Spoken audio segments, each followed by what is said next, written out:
Which state tops in implementing Poshan Abhiyan scheme by NITI Aayog? That is Maharashtra, Andhra Pradesh, Gujarat और Sikkim. So answer is A, that is Maharashtra. So Maharashtra जो state है उन्होंने implement किया है पोषण अभियान जो स्कीम है उसको अच्छी तरह से इम्प्लीमेंट किया है. तो इसका पहला नंबर आया है महाराष्ट्र का, दूसरा आंध्र प्रदेश, थर्ड गुजरात और छोटी स्टेट्स में सिक्किम पहले नंबर पे है. ठीक है, Maharashtra first, second Andhra Pradesh, Gujarat third, Sikkim best performer among the small states. ठीक है, इसका जो टाइटल है that was preserving progress on nutrition in India पोषण अभियान इन पेंडेमिक टाइम्स. सो दादरा जो हमारे पास यूटीज है उसमें Dadra and Nagar Haveli and Daman and Diu इन्होंने पहले नंबर पे ये है, दूसरे नंबर पे चंडीगढ़ है यूटीज के अंदर. सो आपने याद रखना है स्मॉल स्टेट में सिक्किम, लास्ट स्टेट में महाराष्ट्र, आंध्र प्रदेश एंड गुजरात, यूटी में Dadra Nagar Haveli and Daman and Diu. Bottom state सबसे लास्ट जो स्टेट्स है वो है पंजाब एंड बिहार. और पोषण अभियान के बारे में जानते हैं. पोषण अभियान क्या है? ये 2018 में स्टार्ट हुआ था. ठीक है, बाय प्राइम मिनिस्टर.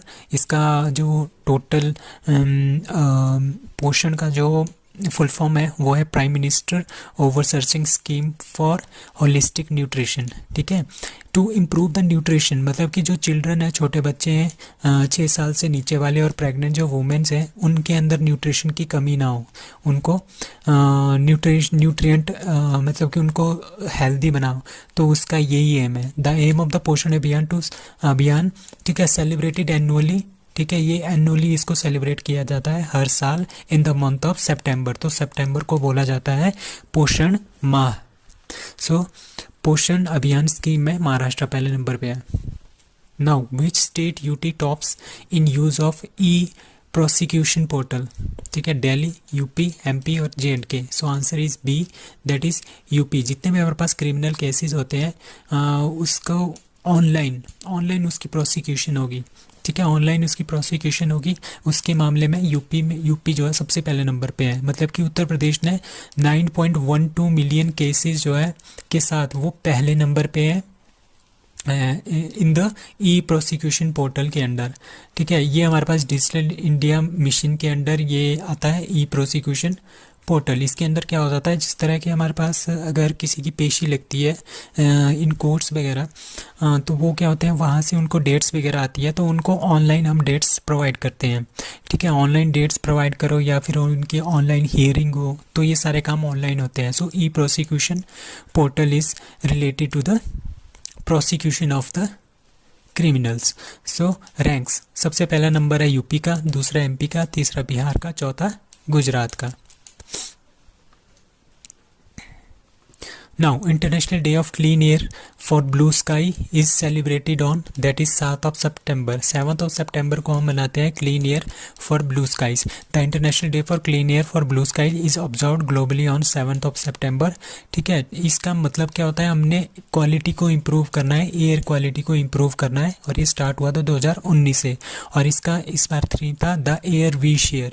अब यूनाइटेड नेशन इन्वायरमेंट प्रोटेक्शन इसका हेडक्वार्टर कहाँ पे है? नैरोबी केनिया में. इसके हेड है Inger Andersen. Founder was Maurice strong.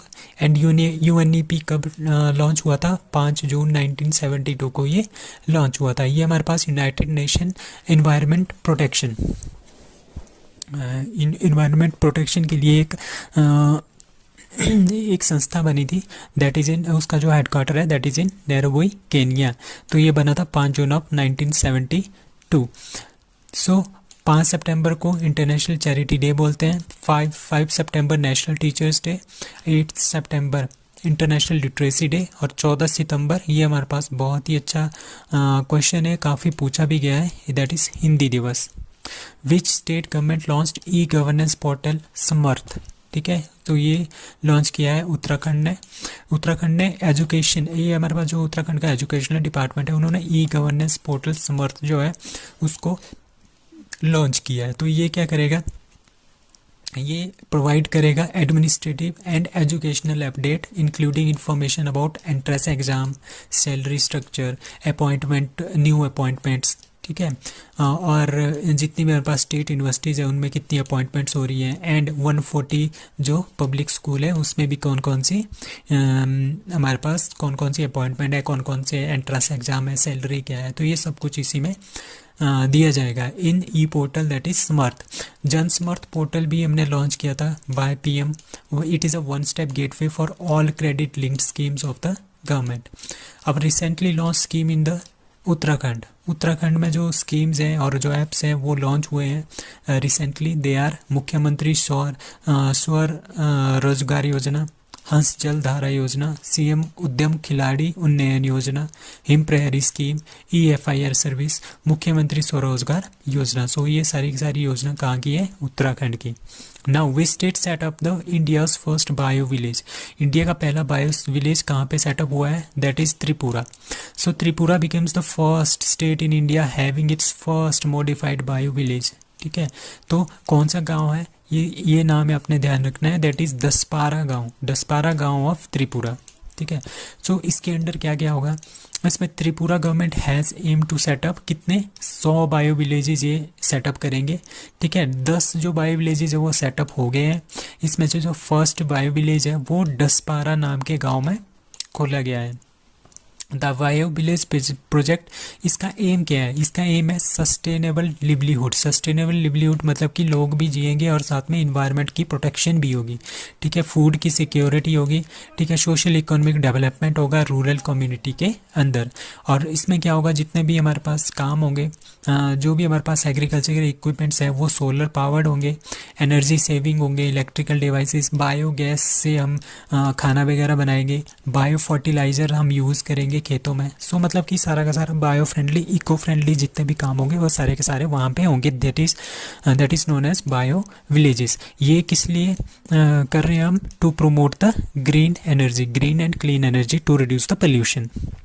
So who test inflatable aerodynamic decelerator, that is ISRO. So ISRO ने ये एक IAD जो टेस्ट किया है that is inflatable aerodynamic accelerator. इसका मतलब क्या होता है? जैसे हमारे पास रॉकेट जाता है तो वो स्पेस में चला जाता है, ये हमारे पास अर्थ का इन्वायरमेंट है।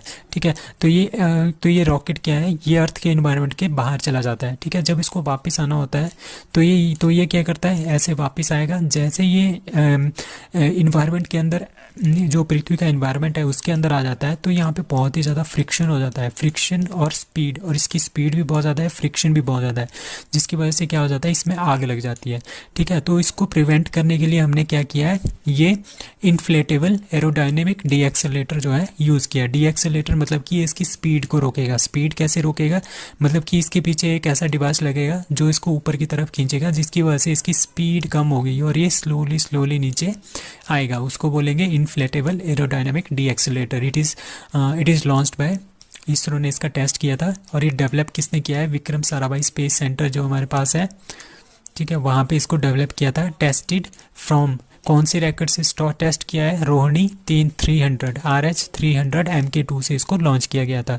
अब हमारे पास एक क्वेश्चन है, अर्टेमिस मिशन किसका है? दैट इज़ ऑफ नासा का ये मून मिशन है, मैंड मून मिशन, मतलब कि इसमें 5 लोग जो है मून मिशन पे जाएंगे, जिसमें एक फीमेल भी है।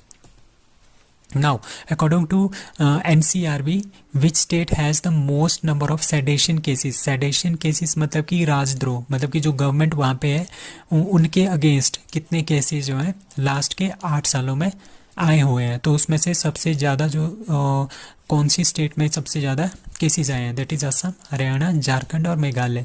सो आंसर इज असम। तो असम सबसे पहले नंबर पे है, दूसरे नंबर पे हरियाणा है, तीसरे नंबर पे झारखंड है, और मेघालय और मिजोरम ऐसी दो स्टेट्स हैं जहाँ पे कोई भी केस नहीं आया है पिछले 8 सालों में to their own government. So 3 new district जो है बनी है छत्तीसगढ़ की। Now the total number of district in Chhattisgarh is 31। ठीक है, पहले 28 थी, अब 3 और आ गई है, दैट इज़ 31 यहाँ की टोटल हो गई है। और न्यूएस्ट अगर पूछे, newest district of Chhattisgarh that is Khairagarh, छुई खादान, गंडई। तो ये हमारे पास क्या है? ये एक ही नाम है। ठीक है, ये सबसे न्यूएस्ट डिस्ट्रिक्ट है छत्तीसगढ़ की। So newest district of Karnataka that is Vijayanagar. तो विजयनगर जो हमारे पास कर्नाटका है उसकी भी 31 डिस्ट्रिक्ट हैं। तो 31 डिस्ट्रिक्ट दो स्टेट की हैं, छत्तीसगढ़ एंड कर्नाटका, 31 डिस्ट्रिक्ट। और कर्नाटका की न्यूएस्ट है विजयनगर और छत्तीसगढ़ की न्यूएस्ट है खैरगढ़, छुई खदान, गंडई। और 13 new district has been announced by that is Andhra Pradesh. Total 13 थी, 13 और आएंगी तो टोटल बन जाएगी 26। 7 new district is announced by West Bengal. अभी ये हुई नहीं है, अभी टोटल यहाँ पे 23 डिस्ट्रिक्ट्स हैं, ठीक है, और 7 और ऐड कर दी गई हैं, तो टोटल 30 होगी in future. On 7th of September 2022, India has signed 7 MOUs with which country? That is Bangladesh. So Bangladesh के साथ जो है, जो वहाँ की प्राइम मिनिस्टर है शेख हसीना और इंडिया के प्राइम मिनिस्टर है नरेंद्र मोदी, उन्होंने क्या किया है, 7 MOUs पे साइन कर दिए हैं। तो इसके अकॉर्डिंगली क्या है, नंबर 1 है हमारे पास रिवर। जो कुछ दिन पहले हमने कुशियारा रिवर पढ़ा था, उसमें कुछ प्रॉब्लम आ रही थी कि वाटर शेयरिंग हम कैसे करेंगे, किस हिसाब से करेंगे। तो इसके लिए भी एक फाइनलाइज इंटरिम बायलैटरल एग्रीमेंट जो है साइन हो गया है। दूसरा क्या है हमारे पास, क्या है, CSIR है, council of scientific and industrial research India का, ठीक है, और बांग्लादेश का भी CSIR है। ये दोनों ने अपने साइंटिफिक कोऑपरेशन के लिए MOU साइन किया है।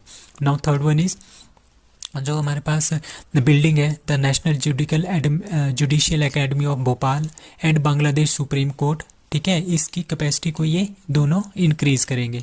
नाउ रेलवे के बीच में हमारे पास 2 टाइप के MOU साइन हुए हैं, 4th एंड 5th वन, ठीक है। 4th है हमारे पास railway with Bangladesh, railway under which India will train, ठीक है। जो हमारे पास इंडिया के रेलवे हैं वो ट्रेन करेंगे पर्सनल्स ऑफ बांग्लादेश के जो टेक्नीशियंस हैं, उनको कौन करेगा ट्रेन, इंडिया करेगा, ठीक है। और क्या करेगा, IT सोल्यूशन प्रोवाइड करेगा India to Bangladesh railway. And MOU sign between Bangladesh television, Bangladesh की जो टेलीविजन है उसके साथ, विद प्रसार भारती जो इंडिया का है।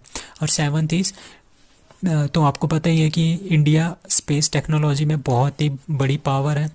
तो हम बांग्लादेश ने क्या बोला है कि हमें आपसे कुछ हेल्प चाहिए, तो space technology and scientific research में भी इंडिया हेल्प करेगा बांग्लादेश की। तो ये 7 जो MOU है वो साइन हो गए हैं on 7th of September 2020। Which of the following cities is not added to UNESCO global network of learning cities list? That is Shimla, Nilambur, Thrissur और Warangal. So answer is A, that is Shimla. तो शिमला को इसमें ऐड नहीं किया गया है। अभी यूनेस्को की global network of learning cities की लिस्ट आई है, उसमें 3 इंडियन सिटीज़ हैं, नीलांबर, त्रिशूर और वारंगल, ये तीनों ऐड की गई हैं UNESCO global network of learning cities. इसका मतलब क्या होता है, UNESCO global network of learning cities का मतलब होता है world should learn from these cities, like culture heritage, like eco tourism. तो मतलब कि कुछ ना कुछ सीखने को मिलता है इन सब सिटीज़ से। तो ये यूनेस्को की global network of learning cities में इनका नाम आ गया है नीलांबर, त्रिशूर, वारंगल। सो नीलांबर और त्रिशूर इसमें से ये दोनों केरला की है। इको टूरिज्म, सो नीलांबर है इको टूरिज्म के लिए फेमस है, और फेमस क्या है वहाँ पे, नीलांबर टी, नीलांबर का जो टीक है उनका GI टैग मिला है केरला को। और त्रिशूर कहाँ पे है, केरला में।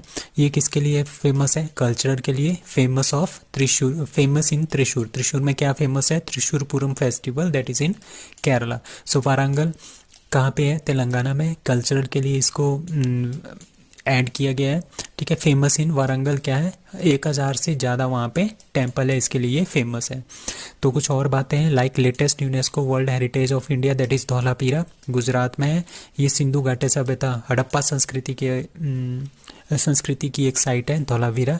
14th 40वीं हमारे पास यूनेस्को की वर्ल्ड हेरिटेज है इंडिया की, और टोटल हमारे पास कितनी है, 40। और लेटेस्ट यूनेस्को की intangible site that is Durga Puja, West Bengal की, कौन सी है, टोटल हमारे पास इंटेंजिबल साइट है इंडिया में 14। Nominated site of India to get added in UNESCO, एक गरबा डांस है गुजरात का, एक लिविंग रूट ब्रिज है मेघालय का। वर्ल्ड हेरिटेज सिटीज़ कौन कौन सी है यूनेस्को ऑफ इंडिया, इंडिया की यूनेस्को के अंदर, दैट इज़ फर्स्ट, पहली थी अहमदाबाद 2017 में बनी है, दूसरी जयपुर 2019 में बनी है। India's only mixed heritage, UNESCO की मिक्स्ड हेरिटेज इन इंडिया कौन सी साइट है, that is Kanchenjunga national park in Sikkim. So who has been appointed Indian origin new Home Minister of United Kingdom, that is Suella Braverman.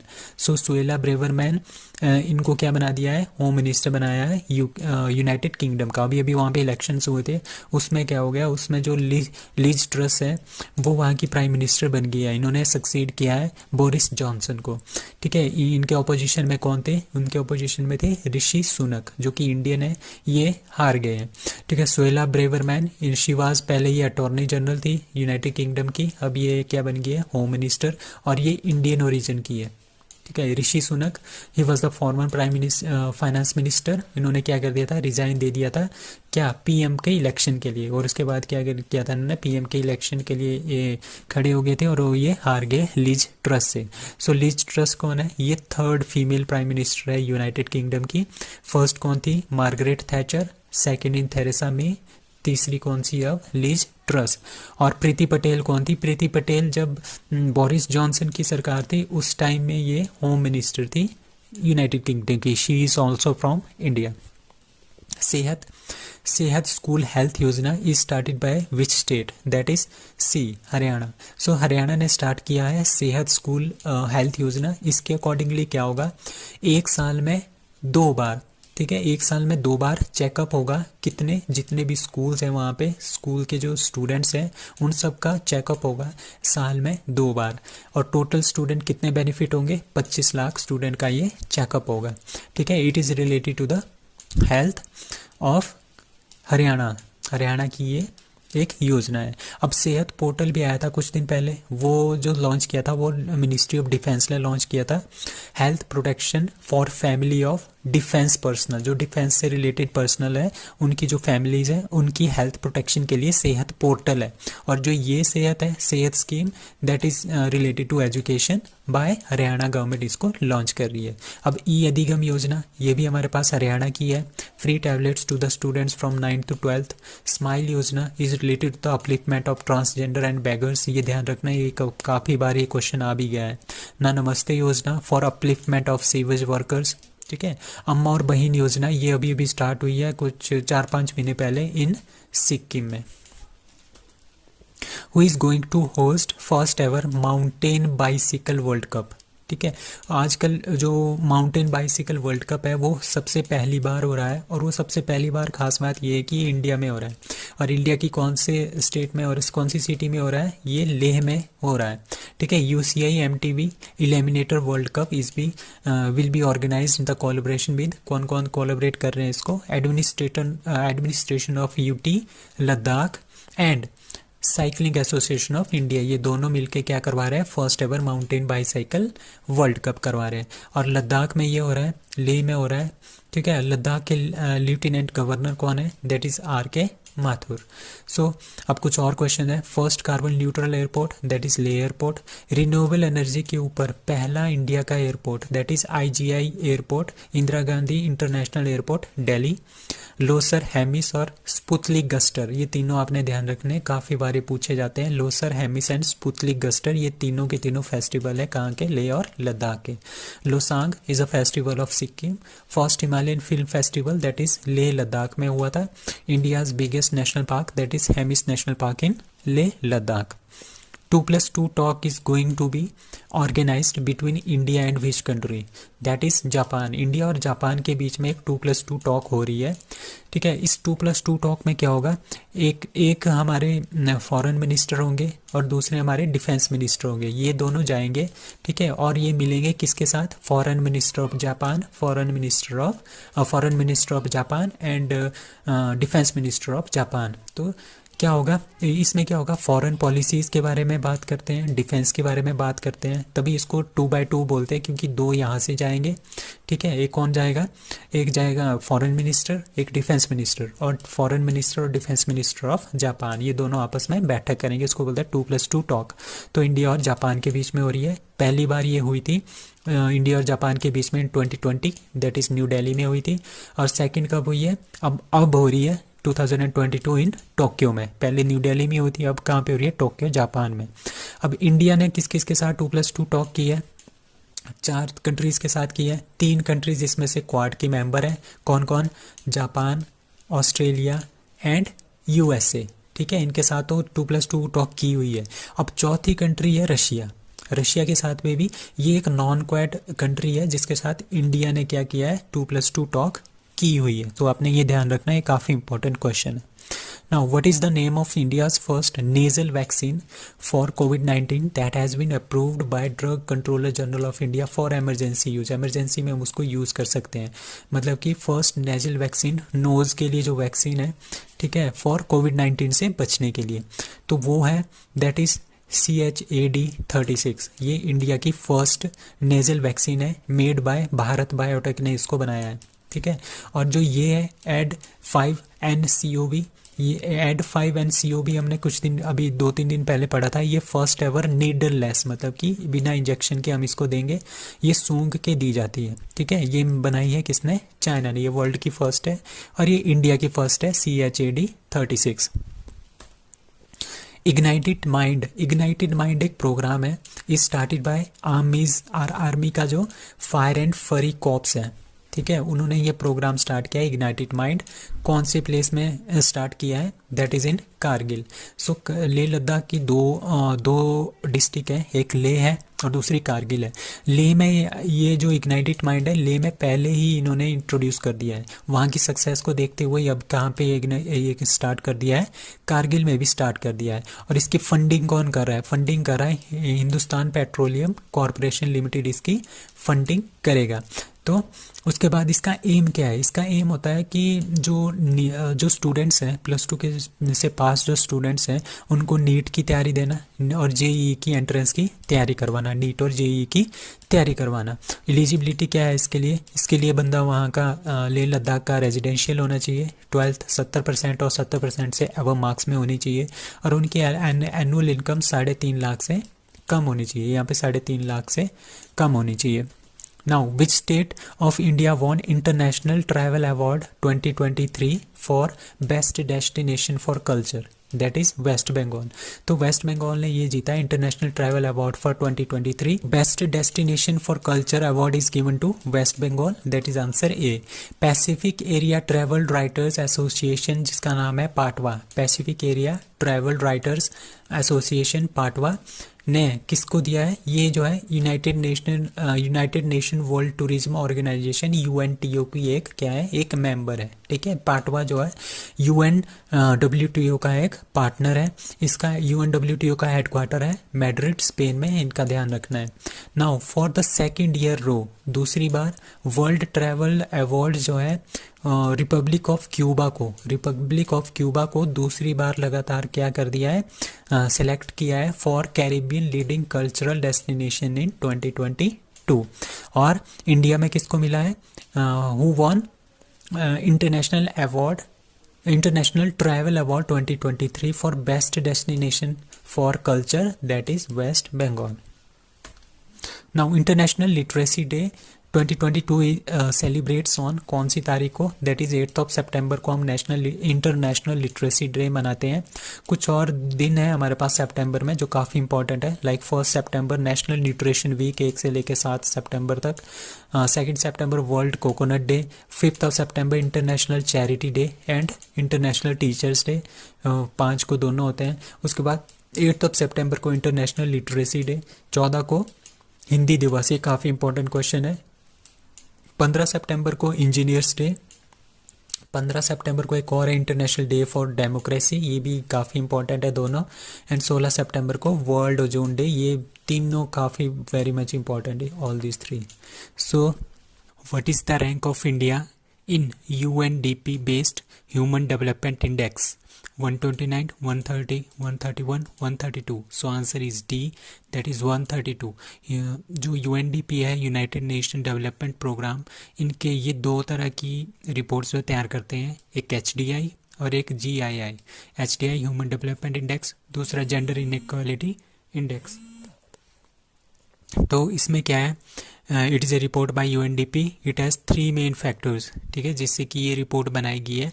कौन कौन से 3 factors होते हैं, literacy कितनी है, पर कैपिटा इनकम कितनी है, और तीसरा कौन था, लाइफ एक्सपेक्टेंसी कितनी है।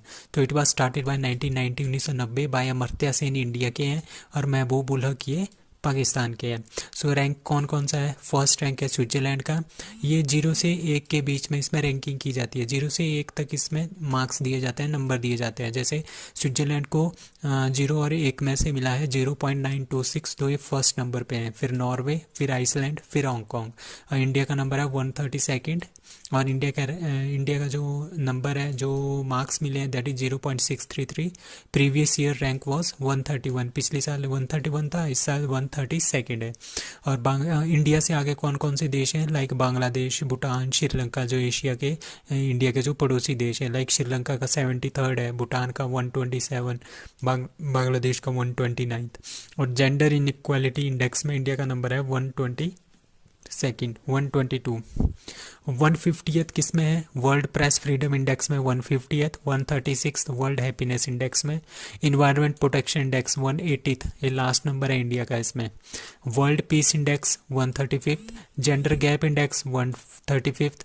Air force index that is third, ठीक है। पहले नंबर पे रशिया, फिर यूएसए, फिर इंडिया एयरफोर्स में। 101st ग्लोबल हंगर इंडेक्स में 101वां नंबर है।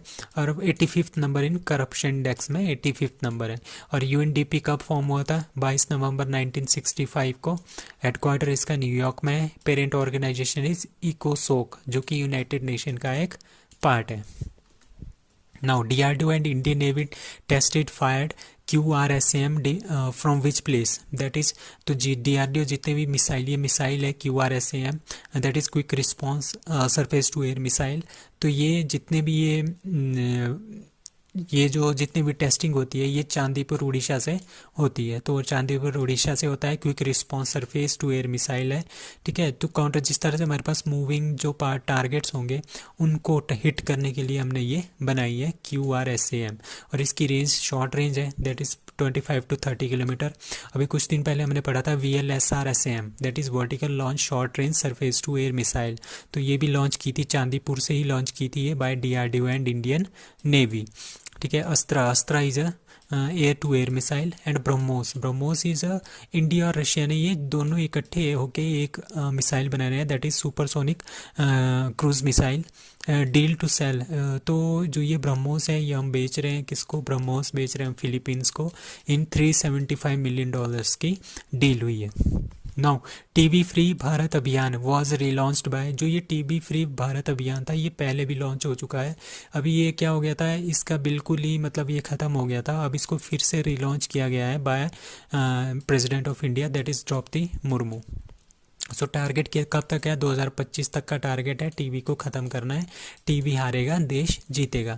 और निक्षय, क्षय रोग बोलते हैं टीबी को हिंदी में, तो निक्षय 2.0 पोर्टल ये टीबी से रिलेटेड है। और सेहत पोर्टल हमने कल भी पढ़ा था, Sehat portal by ministry of defence, health protection for family of defence personnels. Now Pudhumai Penn योजना is started by, that is, इसके नाम से पता चल रहा है ये साउथ की योजना होगी, ठीक है। पुदुमई पेन योजना मतलब कि ये तमिलनाडु की योजना है, ठीक है। मतलब कि जो 5वीं क्लास से लेके 12th क्लास की गर्ल स्टूडेंट्स हैं उनको 1000 रुपये पर मंथ मिलेगा। अप टू कब तक? जब तक उनकी ग्रेजुएशन नहीं हो जाती, उनको डिग्री नहीं मिल जाती और उनको कोई डिप्लोमा नहीं मिल जाता। तो ये कहाँ की है? दैट इज़ ऑफ तमिलनाडु की ये योजना है। अब कुछ फेस्टिवल के बारे में जानते हैं, लाइक उड़ीसा फेस्टिवल। उड़ीसा का जो फेस्टिवल है,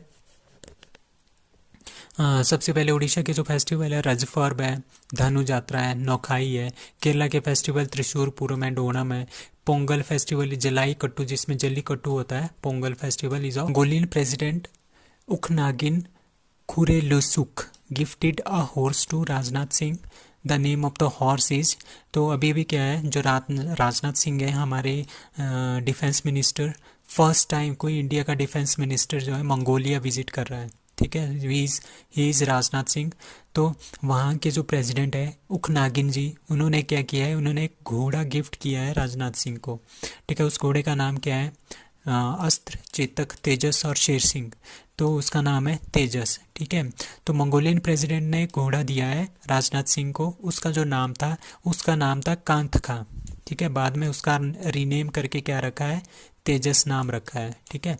तो the first ever Indian defence minister to visit Mongolia is Rajnath Singh, was gifted a majestic horse that is known as Tejas by president ओखनागिन।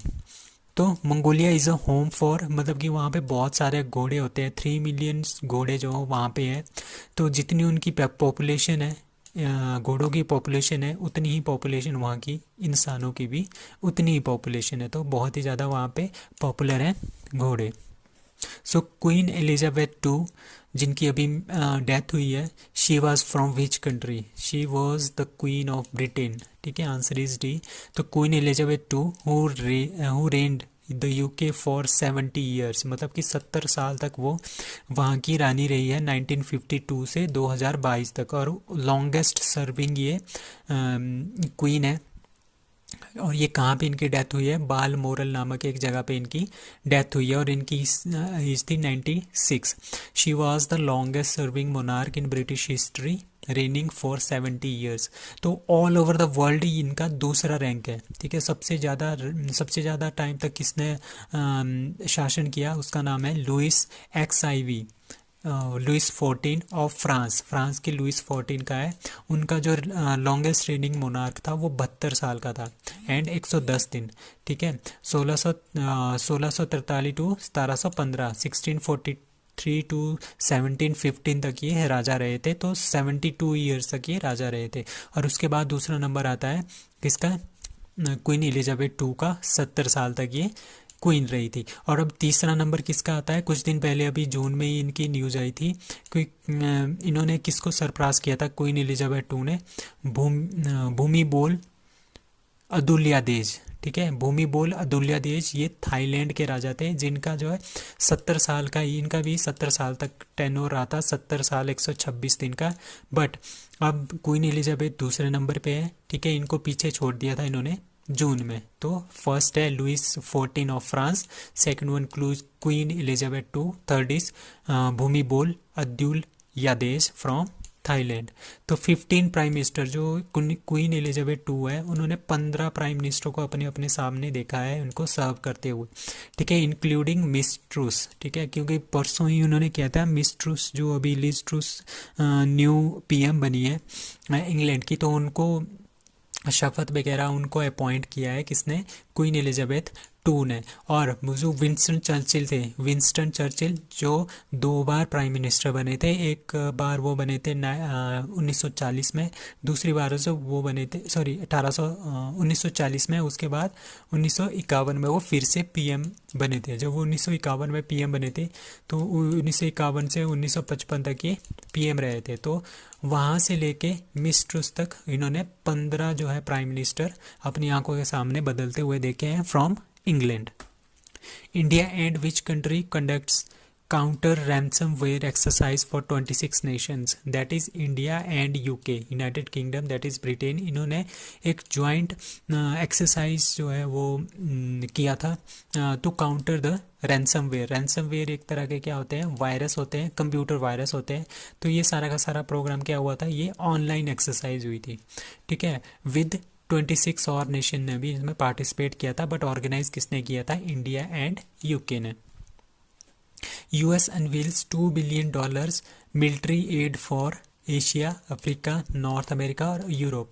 सो अभी अभी क्या हुआ? यूरोप में क्या हो रहा है? Countries affected by the Russian aggression की वजह से जो कंट्रीज अफेक्ट हुई हैं, उनके लिए US ने क्या किया है? $2 बिलियन का मिलिट्री एड जो है प्रोवाइड किया है। अभी एक और है, वो has announced $450 million F-16 fighter jet fleet sustainable programme package to Pakistan. तो पाकिस्तान को 450 million F-16 fighter jet fleet sustainable programme का पैकेज किसने दिया है? तो कौन दे सकता है? क्योंकि F-16 किसका है? जहाज है, USA का है। तो USA ने ये दिए हैं F-16 fighter jets to Pakistan. कितनी वैल्यू होगी उसकी? $450 मिलियन की वैल्यू होगी। Now which state launched 100 days urban employment guarantee scheme? ठीक है, दैट इज राजस्थान। तो राजस्थान ने क्या किया है? 100 दिन का रोजगार देंगे वो किसको? अर्बन एम्प्लॉयमेंट, मतलब कि जो अर्बन एरिया में जो लोग रहते हैं, जिनके पास जॉब्स नहीं है, अर्बन पीपल जिनके पास जॉब्स नहीं है उनके लिए ये क्या प्रोवाइड करेंगे, 100 दिन का रोजगार प्रोवाइड करेंगे। तो Rajasthan government launched an ambitious scheme to provide 100 days employment for the needy family of urban areas. ठीक है, अर्बन एरिया में ये नरेगा की तरह, मनरेगा की तरह ये चलेगा। ठीक है, इसका नाम है Indira Gandhi urban employment scheme. ठीक है, 2.25 लाख फैमिलीज जो है इसमें ऑलरेडी रजिस्टर्ड हो चुकी हैं। ठीक है, तो ये Indira Gandhi urban employment scheme is proposed by Chief Minister, that is Ashok Gehlot, who has been appointed new Chief of UNHRC, United Nation Human Rights Commission का नया चीफ किसको बनाया गया है, Antonio Guterres, Shahid Abdulla, Liz Truss और वोल्कर टर्क। तो जो Antonio गुटारेस है ही इज़ द यूएन के जो चीफ है, ही इज़ एंटोनियो गुटारेस।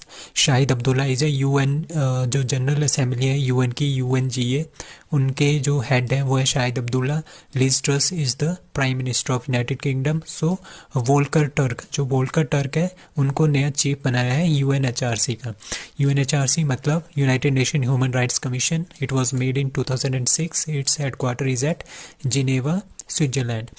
तो एनएचआरसी जो हमारे पास नेशनल ह्यूमन राइट कमीशन है इंडिया का, that was made in 12 October 1993। ये दो डेट्स आपने याद रखनी है, 2006 और 1993, ये काफ़ी इंपॉर्टेंट है। अब कुछ एक ऑर्गेनाइजेशन है जिसका हेडक्वार्टर जिनेवा, स्विट्जरलैंड में है, like WTO, world trade organisation, world health organisation, international labour organisation, United Nation human right commissions and CITES conventional for international trade of endangered species. जो एंडेंजर्ड स्पीशीज़ है उनके trade को रोकने के लिए ये बनाएगी ये संस्था। इसका ये बनाया है 1973 में। तो इनका जो हेडक्वार्टर है that is also in Geneva, Switzerland. और एक और है लाइक IUCN, आपने याद रखना है IUCN, दैट इज़ इसका हेडक्वार्टर भी स्विट्जरलैंड में है, बट कहाँ पे, ग्लैंड, स्विट्जरलैंड में, इसका ग्लैंड में। ठीक है, और बाकी ये जो सारे के सारे इनका कहाँ पे है, जिनेवा, स्विट्जरलैंड में। Now Bangabandhu Sheikh Mujibur Rahman scholarship was distributed in new Delhi by PM Narendra Modi, S Jaishankar, Sheikh Hasina और Nawaz Sharif. So answer is C, Sheikh Hasina. आजकल Sheikh Hasina prime minister of Bangladesh कहाँ पे, इंडिया के दौरे पे हैं। उनके जो पापा थे, उनके जो फादर थे शेख मुजीबुर रहमान, वो एक काफ़ी ज़्यादा, उनको बांग्लादेश का संस्थापक भी कहा जाता है। ठीक है, तो उन पे पगबंधु भी उनको बोला जाता था। तो पगबंधु शेख मुजीबुर रहमान, उन्होंने उनके नाम पे स्कॉलरशिप्स डिस्ट्रीब्यूट की है न्यू दिल्ली में बाय शेख हसीना। सो जो सोल्जर मारे गए थे 1971 के वॉर में, ठीक है, जो भी मारे गए थे, जो भी इंजर्ड हुए थे, ठीक है, उनकी फैमिलीज़ के लिए उन्होंने एक स्कॉलरशिप, एक पैसा, और उनके बच्चों के लिए, एक स्टूडेंट के लिए स्कॉलरशिप अनाउंस की है, that is Bangabandhu Sheikh Mujibur Rahman scholarship by Bangladesh PM Sheikh Hasina. अब समृति और बोंगो सागर, आपने ये दो याद रखनी है, ये दोनों exercises between India and Bangladesh. Pulitzer award जो अभी अभी मिला था कुछ दिन पहले रिपोर्टिंग के लिए, वो फहमीदा को मिला है, she is from Bangladesh. Sustainable development goals progress award 2022 is given to Sheikh Hasina, prime minister of Bangladesh. Fit India freedom moto ride was started by Amit Shah in, so ये न्यू दिल्ली में आयोजित की गई है। Fit India freedom moto ride, ये स्पोर्ट्स राइड है, ठीक है, मोटर राइड है। तो ये कहाँ पे की है, न्यू दिल्ली में ये स्टार्ट की है by Amit Shah. Which state inaugurates 2 new district in the state, takes total to 33, मतलब कि टोटल डिस्ट्रिक्ट अब 33 हो गई है। कौन सी स्टेट ने 2 न्यू डिस्ट्रिक्ट जो है अनाउंस किया, और उसके बाद उसकी जो टोटल डिस्ट्रिक्ट्स हो गई हैं वो 33 हो गई है, दैट इज़ छत्तीसगढ़। कुछ दिन पहले हमने न्यूज़ पढ़ी थी, 2-3 दिन पहले, कि 28 इनके पास पहले से डिस्ट्रिक्ट थी, उन्होंने 3 ऐड की थी 3-4 दिन पहले, ठीक है। अब इन्होंने 2 और अनाउंस कर दी है, टोटल डिस्ट्रिक्ट हो गई 33 डिस्ट्रिक्ट ऑफ छत्तीसगढ़। सो 2 कौन कौन सी बनी है, महेंद्रगढ़, चिरमिरी, भरतपुर, ठीक है, ये एक है, और साक्ती हमारे पास दूसरी है। तो ये सबसे न्यूएस्ट है साक्ती, 33rd, ठीक है। Newest district of Karnataka that is Vijayanagar, इसकी 31 है। 13 district announced in Andhra Pradesh में, 13 अनाउंस हुई है, 13 + 13 26 यहाँ पे टोटल हो गई है। 7 new district announced by West Bengal, अब टोटल 30 होंगी इन फ्यूचर में, अब ये बनी नहीं है, अभी अनाउंस हुई है। ना who one diamond league final in Zurich Switzerland. तो आपने कुछ दिन पहले एक न्यूज़ सुनी थी कि डायमंड लीग में जो है हमारे नीरज चोपड़ा ने गोल्ड मेडल जीता है। कहाँ पे? ल्यूसेन में, ल्यूसेन स्विट्जरलैंड में। तो उन्होंने वहाँ पे गोल्ड जीता है। तो उसी का एक फाइनल था, final in diamond league final कहाँ पे हुआ? ज्यूरिक स्विट्जरलैंड में। वो भी किसने जीता है? नीरज चोपड़ा ने जीता है। ठीक है, he became the first Indian to win diamond league with a throw. कितना फेंका उन्होंने? 88.44 मीटर जेवलिन थ्रो किया था। He got wild card entry. इस जैसे ही उन्होंने ये डायमंड लीग फाइनल जीता है, उसके बाद क्या हुआ? इनकी डायरेक्ट एंट्री होगी, इनको डायरेक्ट एंट्री मिल गई है 2023 world athletic championship that has to be held in Budapest, Hungary. अब president of Hungary that is Katalin Novak. World athletic championship अभी जो हुआ था अमेरिका में, उसमें गोल्ड जीता था एंडरसन ने इन जेवलिन थ्रो, सिल्वर जीता है नीरज चोपड़ा ने। और टोक्यो ओलंपिक 2022 में नीरज चोपड़ा ने क्या जीता है? सॉरी 2020 आएगा। ठीक है, गोल्ड इन जेवलिन थ्रो। कितना थ्रो किया था? 87.58 metres. So India's biggest rubber dam is inaugurated at that is Gaya Bihar. सो गया बिहार में हम क्या बना रहे हैं? इंडिया का सबसे बड़ा biggest rubber dam is to be is inaugurated. ठीक है, इंडिया का सबसे बड़ा rubber dam that is Falgu river के ऊपर है, गया बिहार में, और इसका नाम है गयाजी डैम। लेंथ है 411 मीटर की, हाइट है 3 मीटर्स की। अब कुछ और डैम है all over the country, like meteor dam, it is नाम से पता चल रहा है, that is Tamil Nadu Kaveri river के ऊपर। ओंकारेश्वर डैम बहुत ही इंपॉर्टेंट डैम है, इसके ऊपर हमारे पास इंडिया का वर्ल्ड का सबसे बड़ा फ्लोटिंग क्या है? सोलर प्रोजेक्ट है, जिसके ऊपर 600 मेगावाट जो है वो बिजली पैदा करेगा। ठीक है, वो ओंकारेश्वर डैम के ऊपर ही है, that is MP, Narmada river के ऊपर है ये। सरदार सरोवर भी नर्मदा रिवर के ऊपर है, दैट इज़ गुजरात में है। धुआंधार वाटरफॉल ये भी नर्मदा रिवर के ऊपर है, ये तीनों नर्मदा रिवर के ऊपर है। Hirakud dam that is Mahanadi river on Orissa में है। टिहरी डैम पता है, भागीरथी उत्तराखंड। इडुक्की डैम पेरियर रिवर के ऊपर है, केरला में। अलमाटी डैम कृष्णा रिवर के ऊपर है, in Karnataka. Now Gogra hot springs is situated in which state? That is situated in Ladakh. तो अभी अभी क्या हुआ था, ये हमारा पास ऊपर वाला पार्ट है, यहाँ पे क्या है? LOC है, line of control, India and Pakistan. ठीक है, और यहाँ पे क्या है हमारे पास? यहाँ पे अक्साई चीन है, ये चाइना ने जब हमें हराया था तो ये इन्होंने कैप्चर कर लिया है।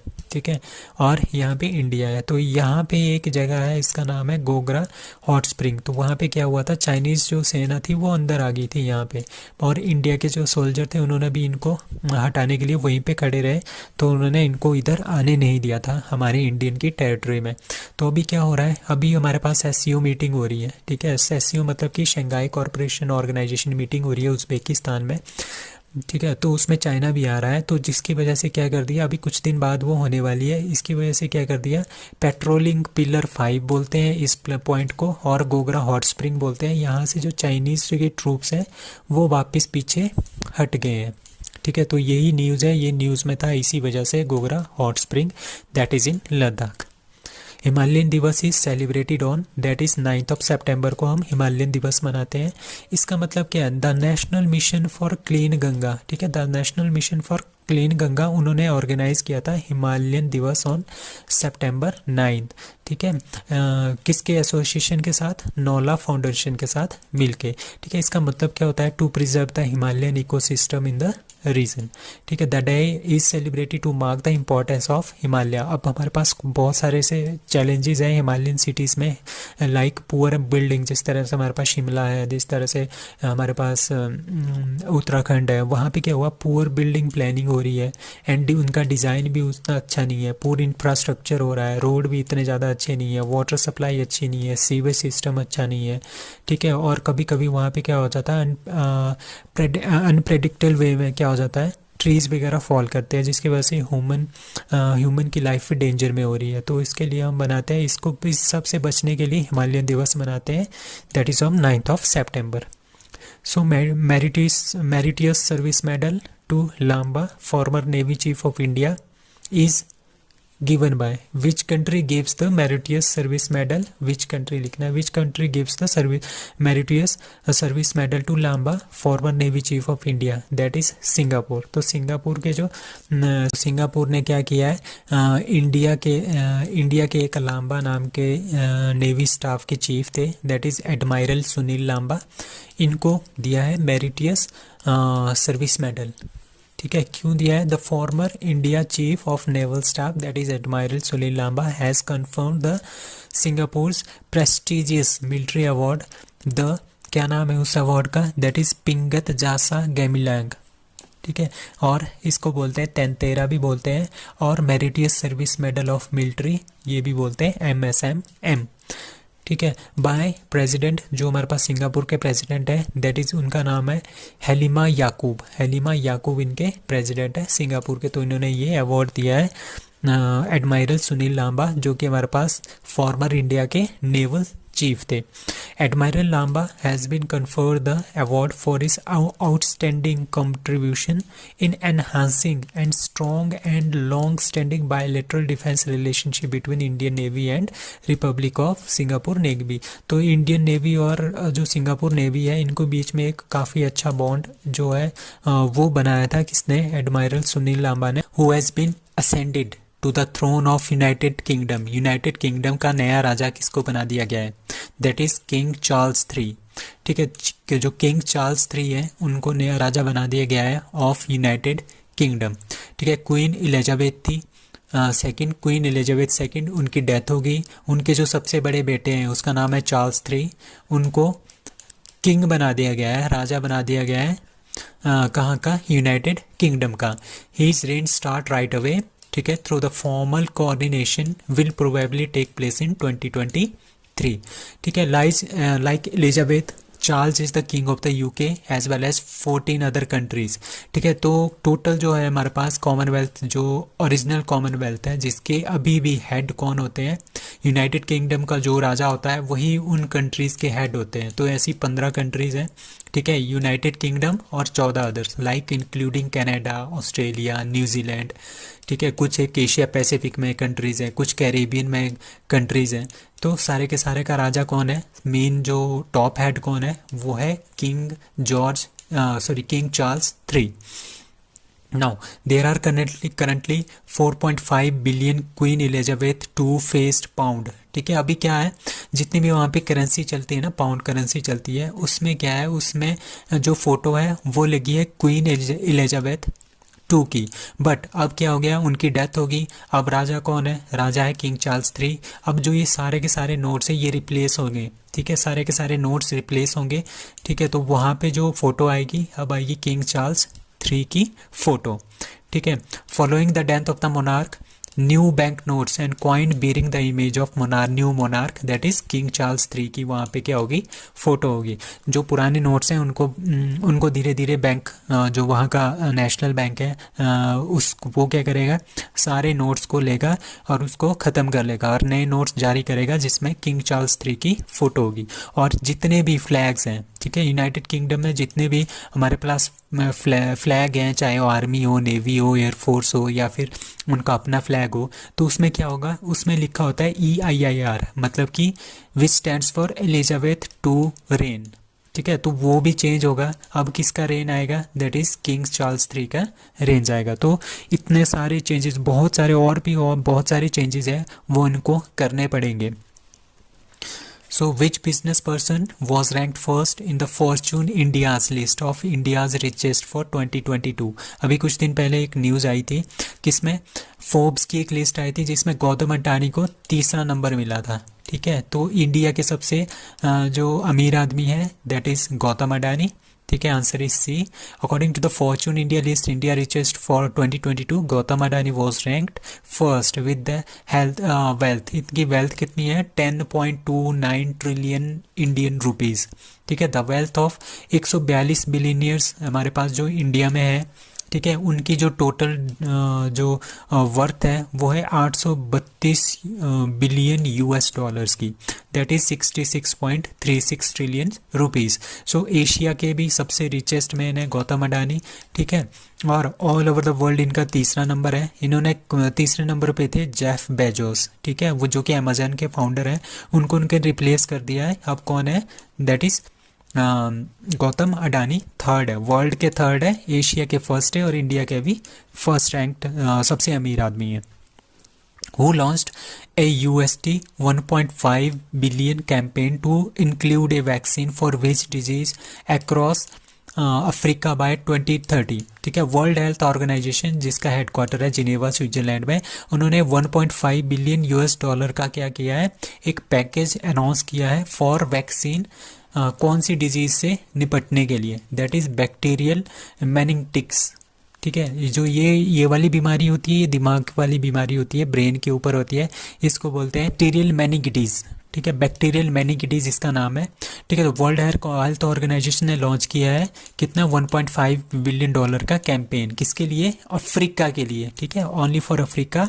2030 तक तो है ये जो बीमारी है बैक्टीरियल मेनिंगिटीज़, इसको रिमूव करना है। इस जो ये बैक्टीरियल मेनिंगिटीज़ होती है, ये एक तरह का इन्फेक्शन होता है, कहाँ पे, मेम्ब्रेन्स में, जो ह्यूमन बॉडी में जो मेम्ब्रेन्स होती है उसमें ये इन्फेक्शन होता है, जिसकी वजह से क्या हो जाता है, हमारे पास स्पाइनल कॉर्ड और ब्रेन जो है ये डैमेज करता है, ठीक है। तो इससे बचने के लिए, इसके लिए एक वैक्सीन तैयार करने के लिए कहाँ पे, अफ्रीका के लिए 2030 तक ये रिमूव करना है, ठीक है, बाय। सो हु ने, WHO ने क्या लॉन्च किया है, एक पैकेज लॉन्च किया है 1.5 बिलियन डॉलर्स का। Now dash dash and dash dash conducted a joint exercise Gagan strike in Punjab and the border of Haryana, ठीक है। किस किस ने ये लॉन्च किया, किस किस ने ये जॉइंट एक्सरसाइज जो है लॉन्च किया, that is Indian army, Indian air force, Indian army IDBP, Punjab police, Indian air force, CBI और Indian air force. So answer is A, that is Indian army और इंडियन एयरफोर्स ने कलेक्टिवली ये जॉइंट एक्सरसाइज किया, इसका नाम है गगन स्ट्राइक। ये काफ़ी इंपॉर्टेंट क्वेश्चन है। Now, rainwater harvesting scheme named छाता is launched by which state? That is Orissa. तो उड़ीसा ने एक रेन वाटर को रेन वाटर हार्वेस्टिंग होती है, जैसे हमारे पास रेन वाटर आता है तो बारिश का पानी होता है, ठीक है, उसको क्या करना होता है, हार्वेस्ट करना होता है, मतलब कि हार्वेस्टिंग करनी होती है, उसको इकट्ठा करना होता है, बाद में उसको हम कहीं पे भी यूटिलाइजेशन कर सकते हैं। तो ये छाता नाम की स्कीम है उड़ीसा गवर्नमेंट की, ठीक है। कितने साल के लिए, 5 साल के लिए चलेगी। उड़ीसा की capital that is Bhubaneswar, Orissa chief minister Naveen Patnaik, Orissa governor Ganeshi Lal. पर पैरादीप पोर्ट, एक पैरादीप पोर्ट हमारे पास इंडिया का मेजर पोर्ट है, that is in Orissa. Festival of Orissa, ये हम डेली पढ़ते हैं, रिस्पर्व, धनु जात्रा and Nuakhai. Aaron Finch who retired from international cricket ODI cricket, belongs to which country, one day international से इन्होंने क्या ले लिया, संन्यास ले लिया है। He belongs to Australia, he was the captain of, he is also the captain of T20 team, T20 international team of Australia, ठीक है। Answer is A, first team in the world to play 1000 international cricket matches, that is India, और वो 1000वां match किसके साथ था, West Indies के साथ। Asia cup 2022 Sri Lanka में हो रहा है, बट वो वहाँ पे क्राइसिस होने की वजह से ये शिफ्ट कर दिया गया है UAE। ICC का headquarter that is UAE, Asian cricket council का headquarter that is Colombo, Sri Lanka. Now Amit Shah unveiled lord Hanuman statue in, that is Somnath. तो आजकल अमित शाह जी कहाँ के दौरे पे हैं, गुजरात के दौरे पे हैं, ठीक है। वहाँ पे उन्होंने सोमनाथ की एक जगह है, वहाँ पे इन्होंने लॉर्ड हनुमान का स्टैच्यू जो है वो अनवील किया है, ठीक है। ये 16 फीट का स्टैच्यू है, ठीक है, एंड 262 जो शॉप्स हैं वहाँ पे थी, उनको भी इनैगोरेट किया है, और उनका नाम दिया है मारुति हाट, ठीक है। और ये कहाँ पे, अरेबियन सी के पास है, वहाँ का टाउन, वहाँ का नाम है सोमनाथ। तो सोमनाथ में इन्होंने ये किया है, 262 शॉप्स का इनैगोरेशन किया है, और साथ में 16 फीट हनुमान के स्टैचू का इनैगोरेशन भी किया है।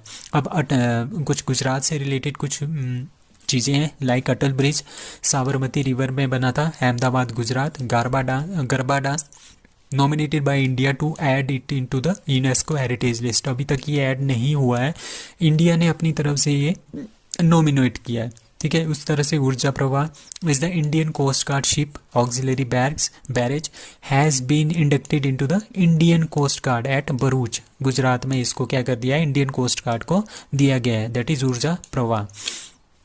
World's first WHO global centre for traditional medicine, ये काफ़ी इंपॉर्टेंट क्वेश्चन है, that is Jamnagar Gujarat. So first moon shaped luxury resort is going to open in, कहाँ पे हो सकता है, दैट इज दुबई।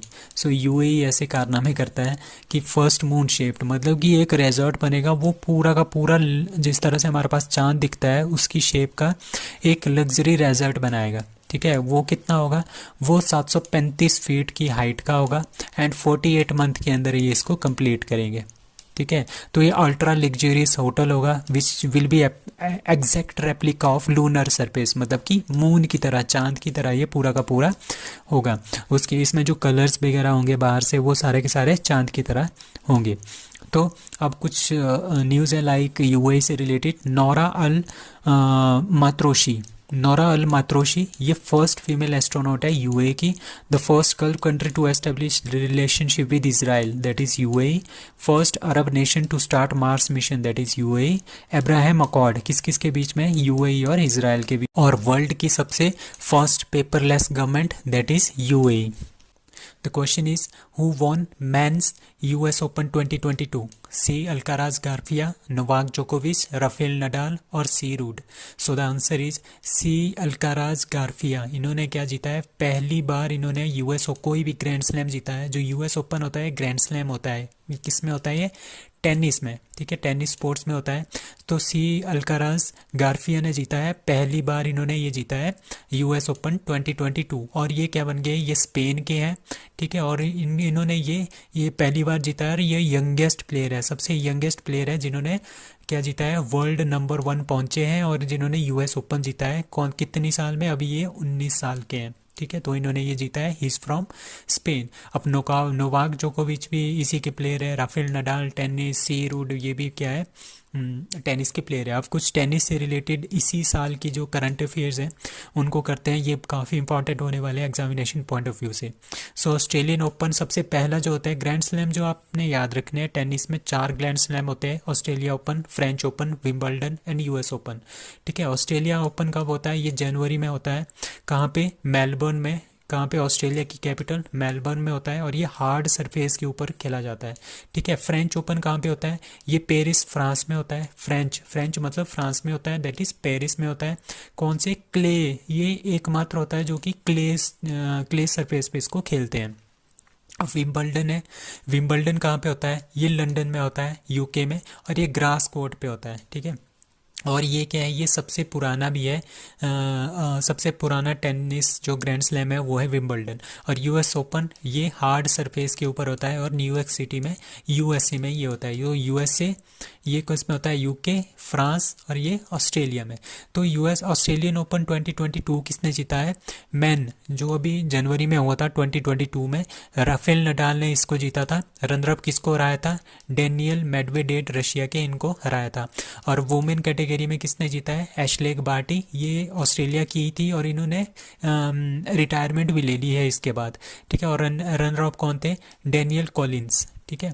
और फ्रेंच ओपन 2022 जो कि मई जून के महीने में होता है, ठीक है। तो इसमें जो जीता था वो भी राफेल नडाल ने जीता था। तो पहले 2 राफेल नडाल ने जीते, ऑस्ट्रेलिया ओपन और फ्रेंच ओपन।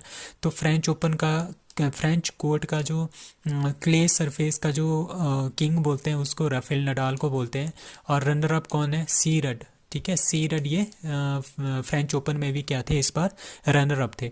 और वुमेन में कौन जीती है, ईगा स्वेटेक ये हमारे पास रनर अप थी और विनर थी फ्रेंच ओपन में। और रनर अप कौन थी, कोको गॉफ। अब विंबलडन 2022 नोवाक जोकोविच ने इसको जीता था। रनर अप कौन है, किर्गियोस रनर अप थे। वुमेन कोच थी एलिना रिबिकाना, ये ध्यान रखना है आपने, ये पहली एशियन है जिसने ये कोई भी ग्रैंड स्लैम जीता है, दैट इज एलिना रिबिकाना। और रनर अप कौन था, जेबियर। अब US ओपन जो अभी हुआ था, ये इसके विनर कौन है, दैट इज से अल्काराज गार्फिया विनर है। Runner up is C Ruud. तो सी रड जो रनर अप है US ओपन ओपन के भी वो रनर अप है और फ्रेंच ओपन के भी ये रनर अप थे। अब वोमेन कौन है, किसने जीता है, आई स्वेटेक, ईगा स्वेटेक, ठीक है। और रनर अप कौन है, वो जैबोरिन के रनर अप है। तो ये आपने याद रखने, ये पूरे एक साल के हैं 2022 के, जितने भी एक साल में 4 होते हैं, 4 ग्रैंड स्लैम होते हैं, Australia, French, Wimbledon and US open. अब most number of grand slam किसने जीते हैं मैन में, that is 22 Rafael Nadal Spanish, 21 Novak जोकोविच, he is from Serbia, 20 Roger Federer, he is from Switzerland. और most number of grand slam women category में किसने जीता है, Margaret Court, she is from Australia, 23, 24 Margaret Court के, 23 Serena Williams, she is from America, and Steffi ग्रैफ, इनके 22 है, German. और ये एक बात ये है कि इन तीनों ने क्या ले लिया है, संन्यास ले लिया है, ये तीनों अभी भी क्या करें, खेल रहे हैं। अब ओल्डेस्ट ग्रैंड स्लैम कौन है, विंबलडन 1877 में स्टार्ट हुआ था, यूएस ओपन 1881 में, फ्रेंच ओपन 1891 में, एंड ऑस्ट्रेलियन ओपन 1905 में। Who won the Asia Cup 2022? Asia cup is related to cricket. So अभी जो फाइनल था वो पाकिस्तान वर्सेस श्रीलंका था, तो श्रीलंका ने पाकिस्तान को हरा के जीत लिया है। तो विनर कौन है 2022 एशिया कप के, that is Sri Lanka. So headquarter of Asian cricket council, that is Colombo Sri Lanka. President of Asian cricket council, that is Jay Shah. First edition कब आया था इसका, 1984 में, जिसमें इंडिया ने श्रीलंका को फाइनल में हरा दिया था 7 विकेट से। और मोस्ट सक्सेसफुल टीम कौन सी है, आज तक इंडिया ने इसको 7 बार जीता एशिया कप, श्रीलंका ने 6 बार और पाकिस्तान ने 2 बार, ठीक है। एशिया कप 2022 होस्ट नेशन कौन था, Sri Lanka, but organised in UAE, ठीक है। एशिया कप 2023 का होस्ट होगा पाकिस्तान। एंड आईसीसी जो T20 वर्ल्ड कप 2022 होने वाला है नेक्स्ट मंथ, जो हो गया था 2019 का, ये 2021 का है, ठीक है। 2021 का जो हुआ था वो ओमन और यूएई में हुआ था, ठीक है। चैंपियन कौन था, ऑस्ट्रेलिया, और पहली बार इन्होंने ये जीता है। और ICC T20 world cup 2022 that is to be hosted by Australia next month, ठीक है। ICC world cup 2019 it is hosted by England and Wales, ठीक है। फर्स्ट टाइम ये इंग्लैंड ने जीता है, और रनर अप कौन है, न्यूजीलैंड। और आईसीसी वर्ल्ड कप 2023 मतलब कि जो 50 ओवर क्रिकेट है, ठीक है, वो उसको होस्ट करेगा India. Now next question is Taragiri, the 5th stealth freight of India, ठीक है। प्रोजेक्ट 17A के अंडर आता है ये, ठीक है। वॉज लॉन्च्ड इन, कौन सी सिटी में इसको लॉन्च किया गया है, तारागिरी। सो चेन्नई, कोचीन, मुंबई और Visakhapatnam. So answer is C, that is Mumbai. So Mumbai में हमने इसको क्या कर दिया है, लॉन्च कर दिया है, ठीक है, दैट इज तारागिरी। अब हम करते हैं कि ये प्रोजेक्ट 17A आखिर है क्या, ठीक है। जो ये प्रोजेक्ट 17A है ये हम रशिया की हेल्प से बना रहे हैं, ठीक है। It was cleared bye the government back 2015 में इसको स्टार्ट किया गया था। इट इन्वॉल्व्स, क्या क्या होता है इसमें, मतलब कि हमने इसमें सात जो है हमने क्या बनानी है, स्टील्थ फ्रीगेट बनानी है। मतलब कि जो वॉर शिप्स हैं वो हमने इसमें बनानी है। इन जो उसकी कॉस्ट कितनी आएगी, 50,000 करोड़ आएगी। ये फिगर काफ़ी इंपॉर्टेंट है, ठीक है। कितनी बनानी है, 7 बनानी है, और उनका खर्चा कितना होगा, 50,000 होगा। और उन 7 में से 3 बनाएगा हमारे 3 freight was created by GRSE, ठीक है। GRSE मतलब garden reach ship builder and engineers limited, ये एक प्राइवेट कंपनी है कोलकाता की। 3 ये बनाएंगे, while the contract for the other 4, जो 4 अदर हैं वो कौन बनाएगा, वो गवर्नमेंट की जो कंपनी है मैजागॉन डॉक लिमिटेड MDL, वो बनाएगी, ठीक है। ये कहाँ पे है, MDL मैजागॉन डॉक लिमिटेड, ये मुंबई के अंदर है, ठीक है। तो इसके अंडर क्या क्या कौन कौन से हमारे पास शिप्स बनेगी, लाइक नीलगिरी ये बन गई है, हिमगिरी भी बन गई है, उदयगिरी भी बन गई है, और एक दिन हमने पढ़ा था Dunagiri freight, it was launched in Hooghly river, Kolkata में इसको लॉन्च किया गया था। अब हमने क्या बनाया है, तारागिरी। अभी हम यहाँ तक पहुँच गए हैं, तारागिरी तक हमने कर दिया है, इनको लॉन्च कर दिया है। अब ये विंध्यागिरी और महेंद्रगिरी 2 और है जो कि अभी लॉन्च होंगी, ठीक है। तो इस तरह की ये कितनी है, 7 हमारे पास स्टील्थ फ्रीगेट ऑफ इंडिया है, जो कि हम किसको देंगे, इंडियन नेवी को। नेवी वाली शिप्स है ये, Now, National Maritime Heritage Complex is to be built in National Maritime Heritage Complex, ठीक है।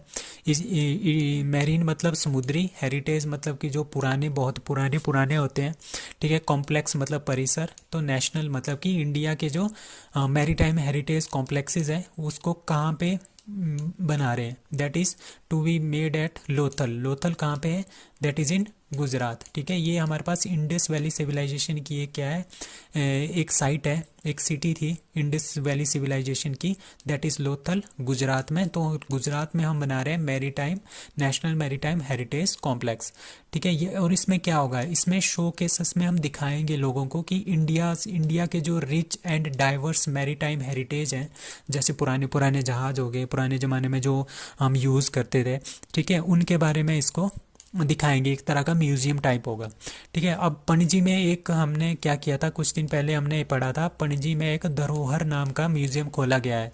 वो क्या है, वो गुड्स एंड सर्विस टैक्सेस का क्या है, म्यूजियम है। Indian heritage institute that is to be setup at Noida UP, ये हमारे पास पार्लियामेंट में भी इसके बारे में चर्चा हुई थी। Indian heritage of institute that is to be made up on Noida. Digital food museum that is to be made at Thanjavur Tamil Nadu. What is the rank of India in world economic freedom index, ठीक है। World economic freedom index में India की क्या कौन सी rank है, ठीक है।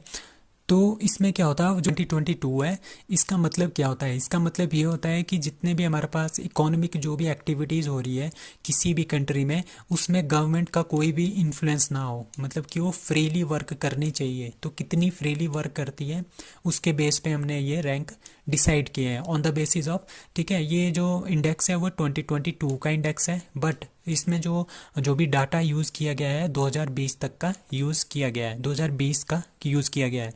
तो इंडिया का इसमें रैंक है 89th, ठीक है।